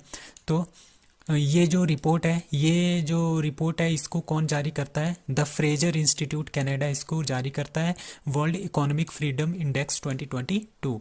सो इसमें बताएंगे कि कितनी हमारे पास इकोनॉमी फ्रीली है, फ्रीली वर्क कर रहे हैं, गवर्नमेंट और अदर इंस्टीट्यूशन का इसमें कोई भी इंटरफेरेंस नहीं होता है। तो इसमें सबसे पहला रैंक है हांगकांग का, ठीक है, सबसे अच्छी फ्रीडम है यहाँ पे इकोनॉमी को, फिर सिंगापुर, और सबसे लास्ट है वेनेजुएला 165th, इंडिया का नंबर है 89th। Which country passes the law authorising nuclear strikes as form of defence, मतलब कि कौन सी कंट्री ने ऐसा बिल पास किया है कि अगर कोई हमारे पे अटैक करता है, ठीक है, और अगर कोई उस कंट्री पे अटैक करता है तो वो कंट्री क्या करेगी, अपने न्यूक्लियर्स वेपन जो है चला सकती है डिफेंस में, ठीक है। That is north Korea. North Korea ने अभी अभी एक लॉ पास किया है कि ये जो है, ये किम जोंग यून है, ये नॉर्थ कोरिया के क्या है, प्रेसिडेंट है, और अपने आप को सुप्रीम लीडर बोलते हैं नॉर्थ कोरिया के। तो इन्होंने क्या बोला है, अगर हमारे पास कोई भी कंट्री अटैक करती है, ठीक है, तो हम क्या करेंगे, हम यहाँ से अपने न्यूक्लियर वेपन जो है उस कंट्री के ऊपर छोड़ देंगे अपने सेल्फ डिफेंस में, ठीक है। तो ये बहुत ही ज़्यादा एक डेंजरस स्टेप है बाय नॉर्थ कोरिया। तो supreme leader of North Korea that is Kim Jong Un, president of South Korea का कौन है, यून सुक ली, ठीक है। तो हमारे पास पहले जो था कोरिया एक ही था, ठीक है, फिर इसके दो पार्ट हो गए, ऊपर आ गया नॉर्थ कोरिया, नीचे आ गया साउथ कोरिया, और ये जो डिवाइड होते हैं उसको बोलते हैं 38 डिग्री चैनल से, ये क्या होते हैं, डिवाइड होते हैं 38 डिग्री चैनल। अब इनके आपस में बनती नहीं है, नॉर्थ कोरिया बार बार साउथ कोरिया को आंखें दिखाता रहता है, और साउथ कोरिया किसके साथ अच्छे रिलेशन है, यूएसए के साथ उनके काफ़ी अच्छे रिलेशन है। इसी वजह से क्या है, नॉर्थ कोरिया यूएसए से बहुत ज़्यादा चिढ़ता है, ठीक है। जितने भी वो मिसाइल्स वगैरह बनाएगा नॉर्थ कोरिया, वो बोलेगा कि हमने जो भी अटैक करने हैं वो यूएसए के ऊपर करने हैं या तो साउथ कोरिया के ऊपर करने हैं। और अब इन्होंने ये भी बोल दिया कि अगर हमारे पास कोई भी कंट्री हमारे ऊपर अटैक करती है तो हम उनके ऊपर न्यूक्लियर अटैक भी कर सकते हैं। तो इस तरह का इन्होंने लॉ पास कर दिया है। So Chief Justice of India with the shortest tenure. Who is the Chief Justice of India with the shortest tenure? ठीक है, R V Ramana, Urjit Patel, U Lalit और कमल नारायण सिंह। तो आंसर है डी, कमल नारायण सिंह जी। उनका जो है सबसे कम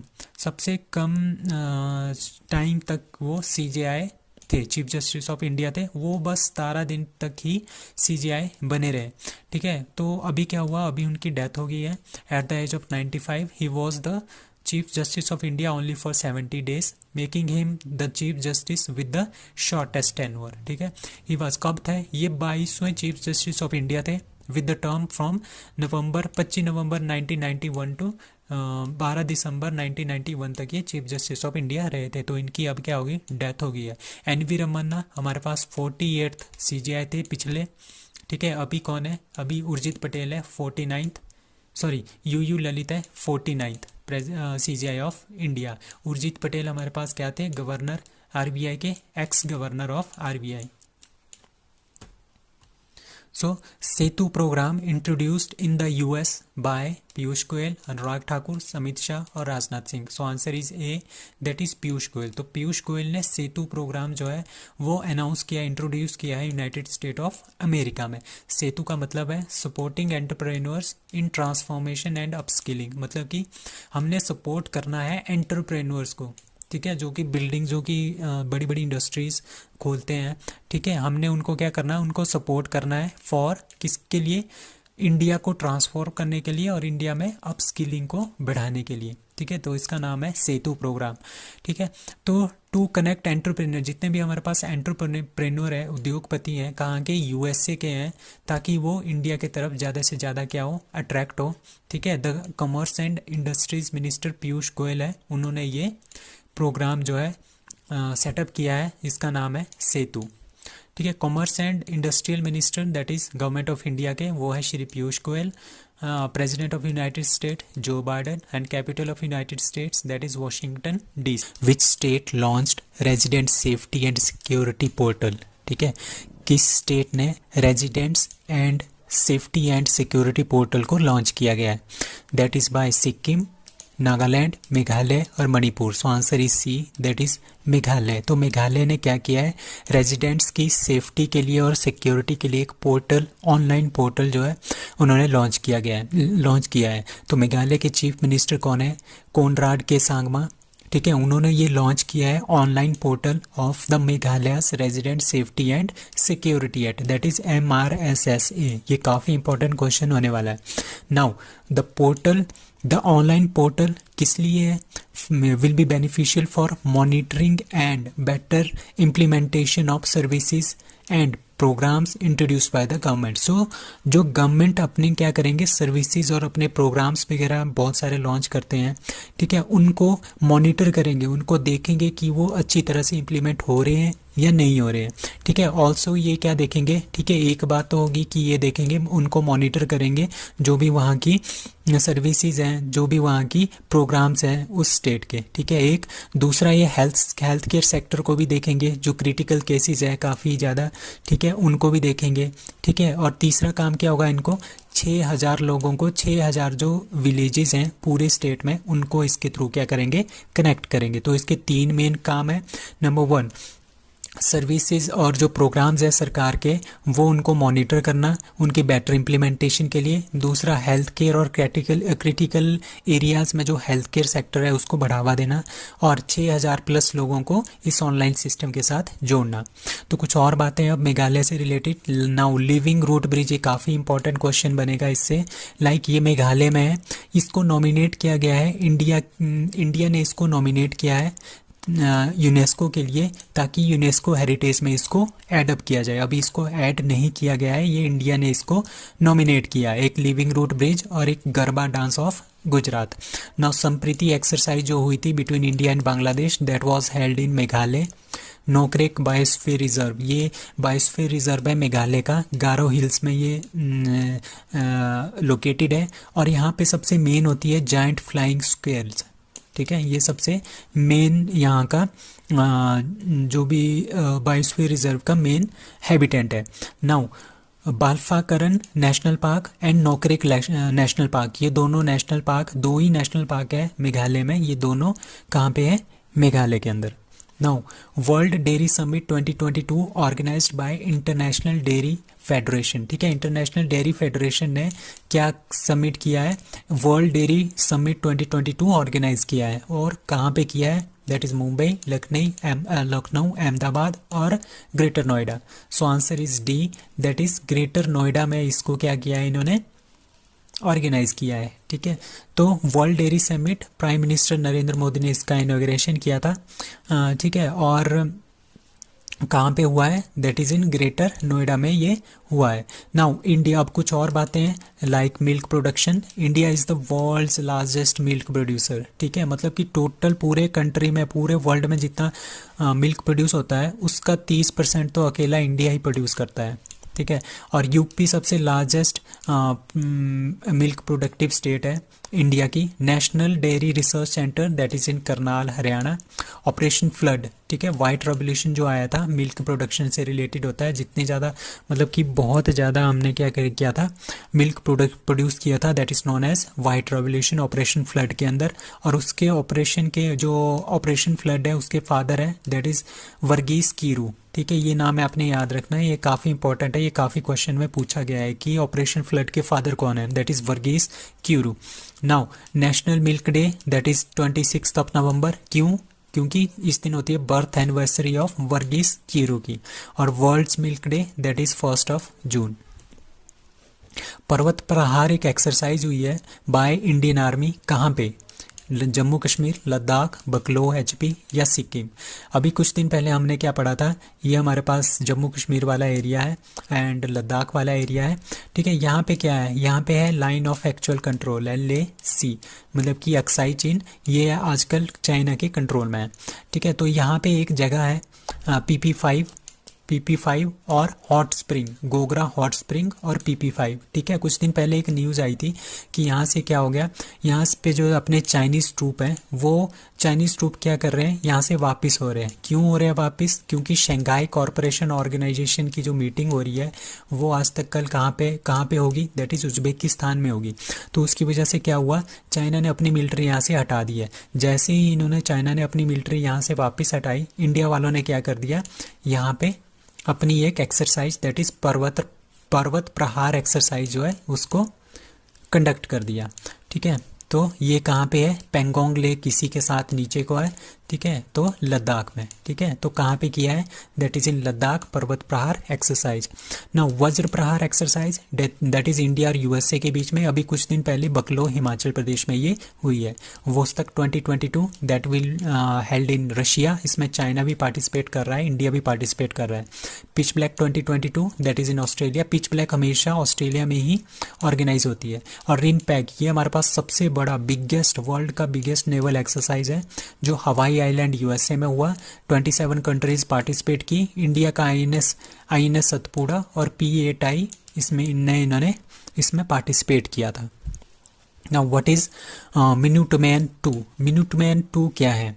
ठीक है, it is a NASA satellite to moon, intercontinental ballistic missile of USA, intercontinental ballistic missile of North Korea, Roscosmos satellite to moon. So answer is B, that is ये क्या है, ये इंटरकॉन्टिनेंटल, मतलब कि एक पूरा वर्ल्ड है, यहाँ पे बहुत सारे कॉन्टिनेंट है, मतलब कि एक कॉन्टिनेंट से दूसरे कॉन्टिनेंट में इसको हम दाग सकते हैं। तो ये इंटरकॉन्टिनेंटल बैलिस्टिक मिसाइल है USA की और इसकी रेंज है 10,000 किलोमीटर तक ये जा सकती है। ठीक है, तो US की एयरफोर्स ने इसको क्या किया है, सक्सेसफुली टेस्ट किया है। ठीक है, मिनुटमैन ठीक है, मिनुटमैन मिसाइल। ठीक है, और इसका क्या है, कहाँ से इन्होंने इसको लॉन्च किया है, कहाँ से इसका टेस्टिंग की है, दैट इज़ कैलिफोर्निया से इन्होंने इसकी टेस्टिंग की है। ठीक है, तो ये अमेरिका की one of the most powerful missile इसको माना जा रहा है। और ये न्यूक्लियर वेपन को भी ले जा सकती है और ये 10,000 किलोमीटर तक अपने अटैक को अच्छे से टारगेट कर सकती है। अब कुछ दिन पहले क्या हुआ था, हवांगसोंग 15 एंड हवांगसोंग 17, ये दोनों काफ़ी इंपॉर्टेंट इंटरकॉन्टिनेंटल बैलिस्टिक मिसाइल है जिसकी रेंज सबसे ज़्यादा है वर्ल्ड में, दैट इज 13,000 किलोमीटर। ठीक है, और ये किसने डेवलप की है, नॉर्थ कोरिया। ठीक है, पागल सुल्तान जहाँ पे है तो उन्होंने इसको लॉन्च किया है। अब Khaibar buster missile that is a missile of Iran. And Sarmat is the Russian intercontinental ballistic missile, that is Sarmat, इन्होंने भी इसका लॉन्च किया गया है। ठीक है, hypersonic nuclear weapon delivery system कौन है, दैट इज़ रशिया का, दैट इज़ अवनगार्ड ये हमारे पास रशिया का hypersonic nuclear weapon delivery system है, मतलब कि न्यूक्लियर वेपन को ये डिलीवर करेगा with hypersonic speed. Hypersonic speed मतलब कि 5 मैक से इसकी स्पीड क्या होगी, ज़्यादा होगी। 5 मैक मतलब जितनी स्पीड हमारे पास साउंड की होगी, ठीक है, साउंड की स्पीड की 5 गुना ज़्यादा स्पीड से ये दौड़ेगा और न्यूक्लियर वेपन को डिलीवर करेगा। That is Avangard. ये किसका है, रशिया का। Now, which state has set up a committee on uniform civil code headed by Judge Ranjana Prakash Desai, that is Uttarakhand. So Uttarakhand क्या कर रहा है, अब यूनिफॉर्म जो सिविल कोड है उसको लागू करने की सोच रहा है। तो उसके लिए एक रूल, पहले तो एक रूपरेखा तैयार करनी पड़ती है, पूरे रूल्स तैयार करने पड़ते हैं कि हमने क्या क्या करना है।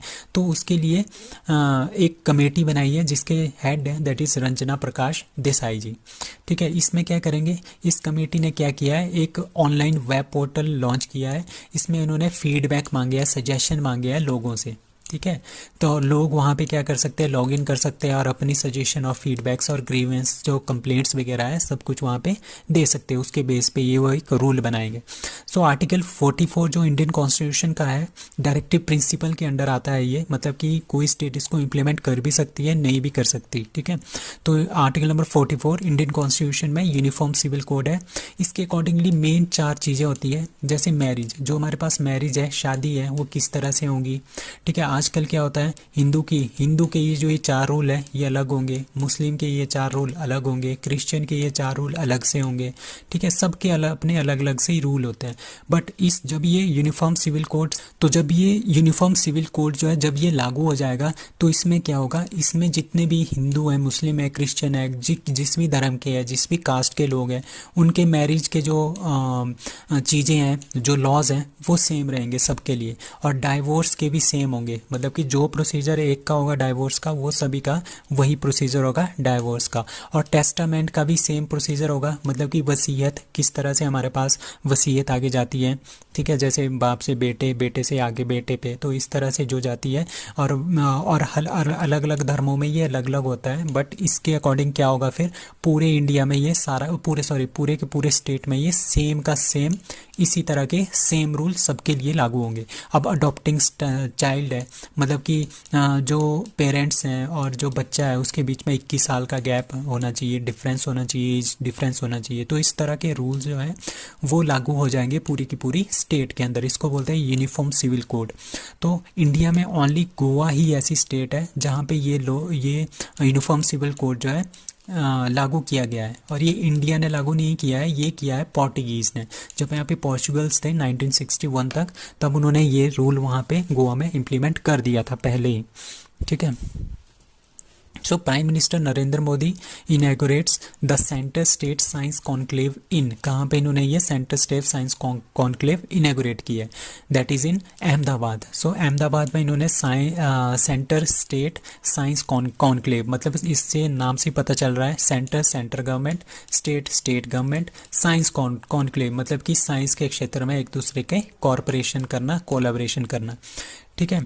तो इसमें क्या बोला गया है, गवर्नमेंट ने ऐसा बोला है कि इंडिया सिटीज़न को सेलिब्रेट करना चाहिए for the achievement of Indian scientist, ठीक है। और इसमें क्या होगा, सेंटर और स्टेट गवर्नमेंट का जो कोलैबोरेशन होगा, ठीक है, promoting the innovation, entrepreneurship and increase the innovation sector को भी इसमें इंक्रीज करना पड़ेगा।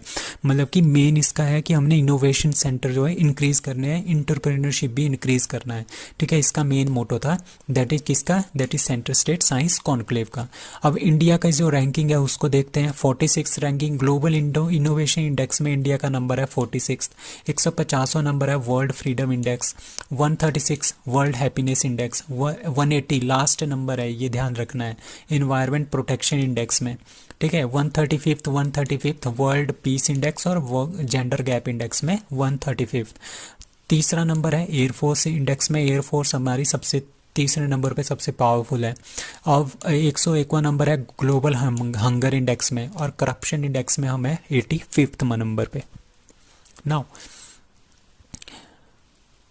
क्विमिंग जिंग 50, ठीक है। Qiming Xing 50 is the name of first fully solar powered unmanned aerial vehicle. Unmanned aerial vehicle का मतलब होता है ड्रोन, ठीक ठीक है। ड्रोन्स होते हैं जिसके ऊपर जो है हमारे पास क्या होता है, लोग वगैरह नहीं जाते हैं बट उसमें हम सामान वगैरह लेके जा सकते हैं। That is unmanned aerial vehicle that is drone of which country. तो ये किस कंट्री का अनमैन्ड एरियल व्हीकल है जो कि फुली पूरा का पूरा पहली बार हुआ है कि पूरा का पूरा फुली सोलर पावर्ड है, ठीक है। That is Japan, South Korea, Philippines और China. So answer is D. तो चाइना ने क्या बनाया है, क्विमिंग जिंग 50 नाम का इन्होंने क्या बनाया है, एक ड्रोन बनाया है जो कि पूरी तरह से सोलर पावर का इस्तेमाल करेगा, ठीक है। और सोलर पावर का इस्तेमाल करेगा तो तो ये ऑब्वियस सी बात है कि ये बहुत महीनों तक जो है उड़ सकता है क्योंकि इसको पावर की ज़रूरत नहीं होगी, पावर ये खुद ही ले लेगा फ्रॉम सन से। जैसे जैसे उड़ेगा तो सन की लाइट पड़ेगी और उसके हिसाब से ये क्या करेगा, अपनी इलेक्ट्रिसिटी बनाएगा। तो कभी कभी ये क्या करेगा, एज ए सैटेलाइट की तरह भी ये काम करेगा, ठीक है। So it is the first. तो ये इतना बड़ा, ये काफ़ी बड़ा है, ठीक है। इतना बड़ा लार्ज साइज का वर्ल्ड का पहला हमारे पास ये सोलर एनर्जी बेस्ड ड्रोन, ठीक है। नाउ हिंदी दिवस, अब हम हिंदी दिवस के बारे में आते हैं। हिंदी दिवस is celebrated on, that is सबको पता है 14 सितंबर को हिंदी दिवस होता है। और ये काफ़ी इंपॉर्टेंट क्वेश्चन है, हिमाचल, पंजाब और मतलब ऑल ओवर इंडिया की जो स्टेट एग्जामिनेशंस होंगी होती हैं ये क्वेश्चन पूछते ही पूछते हैं। So answer B, that is 14 September, ठीक है। सॉरी 14 सितंबर 1949 को क्या हुआ, Hindi Diwas, Hindi was declared as official language of India. मतलब कि जो इंडिया के कॉन्स्टिट्यूशन में लिखा गया है कि हिंदी जो है वो ऑफिशियल लैंग्वेज रहेगी इंडिया की इन देवनागरी स्क्रिप्ट में। सारे के सारे काम हिंदी में होगा और देवनागरी स्क्रिप्ट में होगा। So India do not have any national language, आपने ध्यान रखना है। कई बोलते हैं कि हमारी नेशनल लैंग्वेज क्या है, तो नेशनल लैंग्वेज हमारे पास कोई भी नहीं है। तो 14 सितंबर 1953 को फर्स्ट टाइम हमने हिंदी दिवस मनाया था। 8th शेड्यूल में जो हमारे पास शेड्यूल है, हमारे पास टोटल 12 शेड्यूल है इंडियन कॉन्स्टिट्यूशन में। उसमें जो 8th शेड्यूल है वो बताता है हमारे पास लैंग्वेजेस के बारे में, और उसमें हमारे पास 22 लैंग्वेजेस ऐड की गई है इंडिया की। सो सबसे पहले हम बताते हैं 1950 में सबसे पहले 14 लैंग्वेजेस जो हैं उसको इंडियन कॉन्स्टिट्यूशन में ऐड किया गया था। फिर 1967 में सिंधी लैंग्वेज को भी ऐड कर दिया गया, ठीक है। कौन सी, 21st कॉन्स्टिट्यूशन अमेंडमेंट, ठीक है।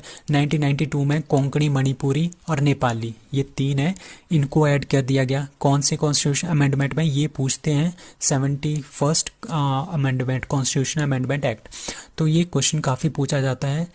21 कॉन्स्टिट्यूशन अमेंडमेंट में कौन सी लैंग्वेज ऐड की गई थी, 71st में कितनी ऐड की गई थी, ठीक है। उसके बाद 2003 में 92nd कॉन्स्टिट्यूशन अमेंडमेंट हुआ था, उसमें बोडो, डोंगरी और मैथिली एंड सेंथली, ठीक है, सेंटली, ये 4 लैंग्वेजेस जो है उसको ऐड कर दिया गया था। पहले 14 थी, फिर 1 आई, फिर 2 आई, ठीक है, और फिर 4 आई,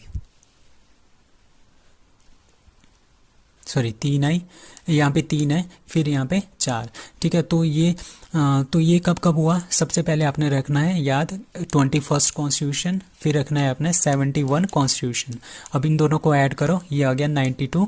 तो जो तीसरा है दैट इज़ 92nd कॉन्स्टिट्यूशन, ठीक है। तो 2011 में ओरिया जो स्पेलिंग है वो रिप्लेस कर दी गई है ओडिया से बाय 96 कॉन्स्टिट्यूशन अमेंडमेंट से। अब कुछ इंडियन कॉन्स्टिट्यूशन जो रिकॉग्नाइज लैंग्वेजेस की है 22, वो कौन कौन सी है, लाइक असमीज़ है, बंगालीज़ है, गुजराती, हिंदी, कन्नड़, कश्मीरी, कोंकणी, मलयालम, मणिपुरी, मराठी, नेपाली, उड़िया, पंजाबी एंड संस्कृत। ये तो सबसे पहले थी, ठीक है। फिर आया 21st कॉन्स्टिट्यूशन अमेंडमेंट, ठीक है, 1967, तब हमने सिंधी ऐड कर दी, ठीक है। उसके बाद क्या है, तो तमिल, तेलुगु, उर्दू, बोडो, सेंथली, मैथिली एंड डोगरी, ये सारी की सारी। उसके बाद 92nd में जो 4 हैं, बोडो, मैथिली, सेंथली और डोगरी, ये चारों को चारों ऐड की है 92nd कॉन्स्टिट्यूशन अमेंडमेंट में, ठीक है। तो टोटल हमारे पास कितनी है, 22 languages of India. So that's all for today.